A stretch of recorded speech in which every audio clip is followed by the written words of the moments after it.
Welcome to Turn Into Podcast. I'm Gina Baruch. Join me in my journey and discover how women's stories are woven into our lives, reflecting the beautiful tapestry of human experience.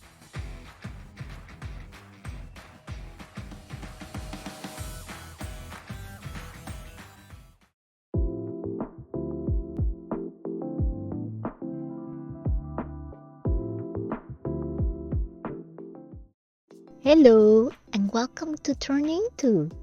We're nearing to the end of the first season. Do you remember I was living in my hometown of Jaltipan?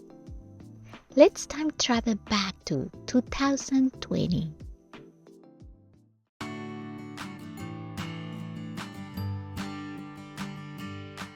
Weaving became my sanctuary. My nervous system had finally returned to a state of calm. I spent my days weaving and designing children's chairs, all while unexpected shift was happening inside me. After my 30s, my hormones changed, and a biological, instinctive craving for motherhood kicked in even when my mind didn't want to raise a child. Without even planning it, I found myself rescuing sick puppies and finding homes for them. Then, one day, I saw a white cat with a black spot and a brown tail passing through my yard. The next day, I saw her again, making the same trip multiple times. My curiosity got the best of me, and I followed her to the back of the yard, where I found a litter of tiny pound-sized kittens. My first thought was, what am I going to do with all these cats? My plan was simple, find them homes. But the next day, the mother cat got inside my house for the first time. Frightened by me, she panicked and jumped right through a closed glass window. I was devastated. I rushed her to the bed, but the damage was severe. That night, I watched her spirit leave her body, and within seconds, her body became stiff. It was the first time I had ever seen someone die. Her death unlocked a torrent of grief I had been holding on to since my father passed away. I became the kitten's new mother, naming them Sun and Moon. They were the sweetest kittens I had ever seen, and they totally changed me. I had always considered myself a dog person, but it turns out I'm a cat person. They were so independent, yet also fun and loving. Watching them play with my waving strings was always a funny scene. When I felt sad, they would come and lick my tears. They were my companions during the pandemic. After 6 months, I took them both to be spayed, but Moon didn't make it through the surgery. I have never felt a loss as I did for her. My maternal energy didn't stop there. One day, while I was immersed in weaving, I heard my name, Gina! Gina! It was my neighbor's 1-year-old son, who could barely talk. He would stand at my gate and call me. His grandmother said my house had spirits that enchanted him. Who knows? All I know is that I was inexplicably attracting children. One day, my friend Brenda brought me a bouquet of gardenias to my house. I love gardenias, I said, thrilled. I think I'm going to plant some in the yard. The very next day, a bush already planted a few feet from my front door bloomed with white, fragrant gardenias. I was in shock. How was that possible? I had been walking past the same spot for 2 years without even noticing the bush.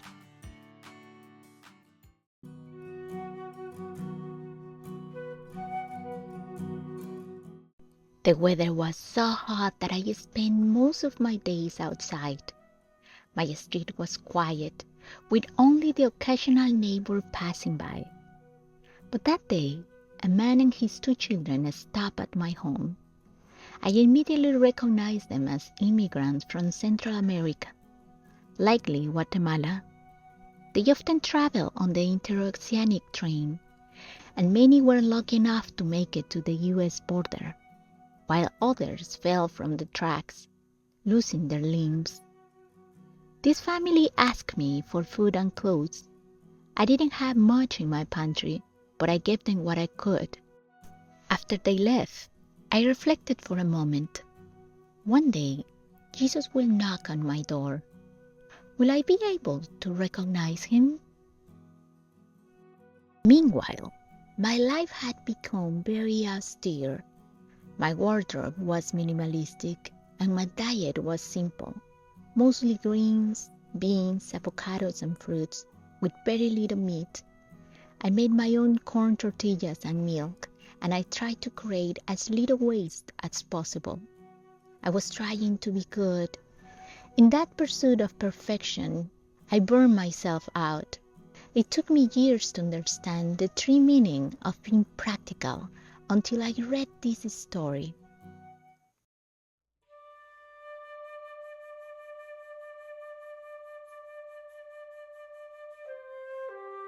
The Yogi and the Wise Fool. Nasruddin, the wise fool of Sufi tradition, passes by a cave and sees a yogi in deep meditation. He asks him what he's seeking. "I'm contemplating the animals, and I learn many lessons from them which can transform a man's life," says the yogi.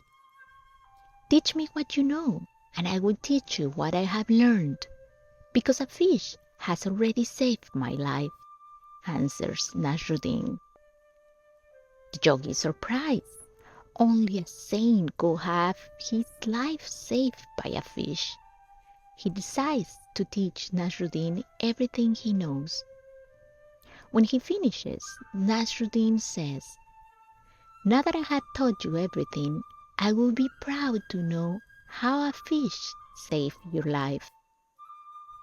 It is simple. I was almost dying of hunger when I caught it, and thanks to it, I was able to survive for 3 days.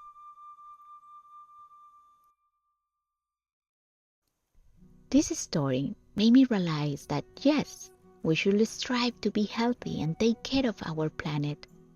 But if that pursuit is driven by judgment and guilt instead of joy and practicality, it's far better to just go to the supermarket and buy a carton of milk. You will be doing a favor for yourself and the whole planet. You will be happier. But I had fallen into the spiritual trap. What is that? It's when you feel a sense of superiority over others because you don't consume alcohol, meat, drugs, or anything related to the mundane world. My ego made me believe that practicing yoga and wearing white clothing will save the world, without realizing that the world will keep spinning regardless of what I do. I found myself judging and avoiding what I call unconscious people. But there's no such thing as a negative energy, only blindness. What a trap! In my ignorance, I saw myself as separate from others, failing to see that I am one with the world.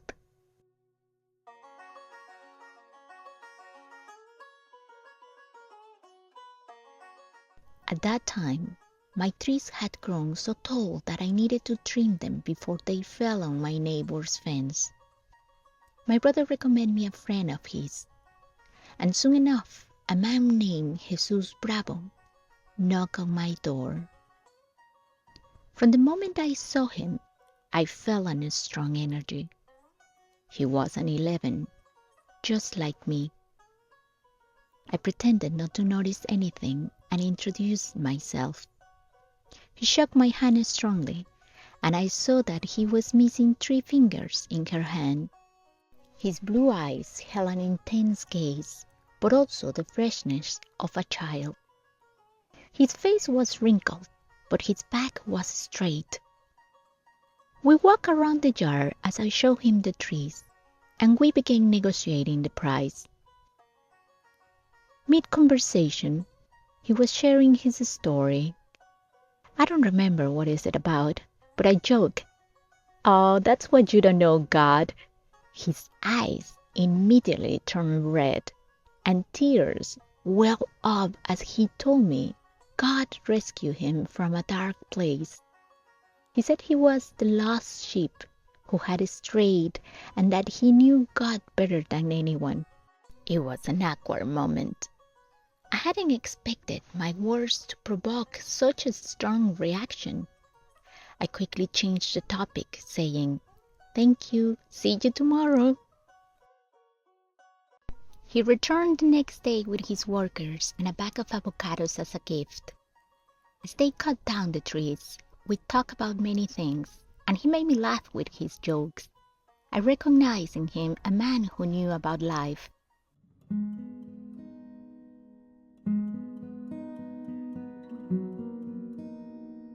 As he was about to leave, he looked at me with an intense gaze and said, "You are big, Gina. You are big." Suddenly, my eyes filled with tears. It felt like he could see right through me. I got mad because of the intrusion and closed the door in his nose. After a few days, the work was done. I invited him for a cup of tea, and he told me about his life story. Leaving home at 9, surviving poverty, his time in prison, the death of his parents, and his many jobs as a fisherman, police commander, tree trimmer, and now as a farmer. One day, he shared that he had killed people, believing he had the right to punish injustice by taking lives. I'm sure my face showed my horror. My first reaction was to judge him, as if I were a better person for not having done the same. But if God doesn't judge him for his mistakes, who was I to judge him? Jesus, or Chuy, is a true character from the survival TV show. He was always carrying a gun and a machete. He had several animal heads and a jaguar's skin hanging on his home's wall. He would pick dolls from the garbage and hang it on his tree as decoration. He taught me how to find my way in the forest, how to tell time without a clock, how to get water from plants, and how to defend myself. He also spoke about the cycles of the moon, the uses of plants, and the nature of animals. We disagree on many things, especially hunting, but despite our age difference and opposite worldviews, our friendship was a lesson in tolerance and acceptance. He gave me a perspective of life I hadn't seen before. His confidence and clarity were what impressed me most. He spoke without hesitation. Once, he looked at me and said, "Why do you think so much before speaking? Why do you doubt your words? Flow, be clear, be transparent." I realized he was right. I didn't have to pretend to be someone else or worry about how I look. I started to be myself. He used to laugh at my obsession with washing my hands and every single vegetable with deep intensity. "It's not what goes in your mouth that makes you sick," he said with a grin. "It's what comes out of it." I never understood how true we knew things. We could talk about science, the universe, life, energy, poetry, even though he hadn't finished elementary school. One day, while we were drinking tea and talking about energy, he raised his hand to the level of my head. I didn't see anything, but I could feel a strong, invisible, magnetic field emanating from his hand. I was shocked. How did you do that? I asked. With my hand, he said, playing the fool. Where did you learn that? He simply replied, Life. Who are you? Gina. Between gypsies, we don't read hands. One day, I woke up in the middle of the night, listening to a voice that said, Go to Chewie's home. In the darkness, I saw Jesus Christ's face on my wall. That was weird. I wasn't scared. I just ignored it and kept sleeping. The truth is that I never knew if it was a trick or real. It was hard to figure it out. Soon, the wise man stopped visiting me and was replaced by an ordinary man with no topic or subject to talk about. I still wonder who the man who visited me truly was. Was he a wizard haunting me or a messenger?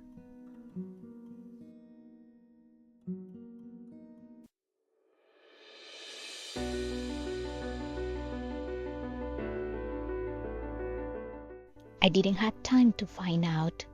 It was the middle of the pandemic, and I had just finished my first collection of children's chairs. I was about to launch my online store when, one night, I had a dream. It was Sor Juanita, one of the nuns I had lived with in Mexico City. She came into my room and said, Look to the north, the time is coming. I woke up immediately. It was almost 5 a.m., and I had a strong intuition that something was about to happen. The truth is, I didn't want to go back out into the world, creating excuses not to get out of my comfort zone. So the universe stepped in and said, It's time to move on. My sister sold the house I was living in, and I had less than a week to pack up and get out. I panicked. I wasn't prepared for change, nor the moving expenses. Where would I go? Where would I store my inventory? What would I do with my cat? It's in moments like these that you discover who your real friends are. Some turn their backs, while others lend a hand. I didn't have time to resent anyone. I quickly packed what I could and stored the rest at a friend's house. I had two options, Chiapas or the Riviera Maya. At the bus terminal, I flipped a coin and made my decision.